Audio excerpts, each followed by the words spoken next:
Kylian Mbappé et Vinicius Junior, du Real Madrid, ont été victimes de moqueries et de racisme lors du dernier match de l'équipe contre le Real Oviedo, en deuxième journée du championnat espagnol. Les caméras de Movistar ont filmé, dans l'émission El Dia de Puest, une scène où les supporters célébraient le premier but de Kylian Mbappé en scandant « Oh, oh, oh » d'une voix de singe. Le même incident s'est produit avec Vinicius Junior à la 69e minute, lorsqu'il est entré sur le terrain en remplacement de Rodrigo, et les supporters ont scandé des slogans contre lui de la même voix. Dans ce contexte, le journal espagnol a rapporté que la Ligue espagnole s'apprêtait à imposer des sanctions aux supporters qui ont insulté Vinicius et Mbappé lors du match contre le Real Oviedo. Carlo Ancelotti, le sélectionneur de l'équipe nationale brésilienne, a dévoilé la liste des joueurs de Samba qui participeront aux éliminatoires de la Coupe du Monde pendant la trêve internationale de septembre, sans aucun joueur du Real Madrid. L'équipe brésilienne se prépare à affronter le Chili puis la Bolivie les jeudi 10 septembre. Ancelotti a décidé de ne pas inclure de joueurs du Real Madrid dans la liste de la Seleção. Vinicius Junior étant suspendu pour le premier match.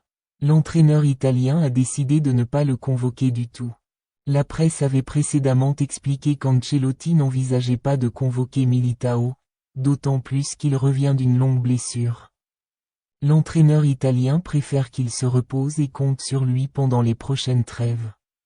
Endrick, quant à lui, est actuellement blessé et ne joue pas avec le Real Madrid. La raison de l'absence de Rodrigo n'a pas été révélée.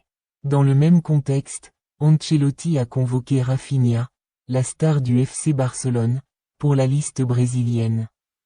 Ce qui a été souligné par la presse catalane.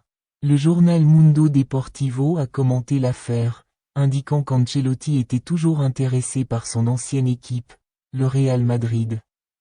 Le journal a interprété la décision d'Ancelotti comme une décision de laisser le joueur du Real Madrid au repos. En contrepartie, il a convoqué Rafinha, le joueur du FC Barcelone.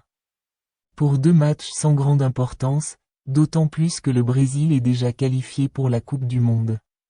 Le journal a également souligné le match contre la Bolivie, qui se jouera à 4000 mètres d'altitude, ce qui augmentera la fatigue des joueurs participants. Le journal Sport a rapporté, dans son article, que l'entraîneur italien Ancelotti rendait de grands services à son ancienne équipe, le Real Madrid, et à l'entraîneur Xavi Alonso, en décidant de laisser Vinicius, Rodrigo et Milito au repos.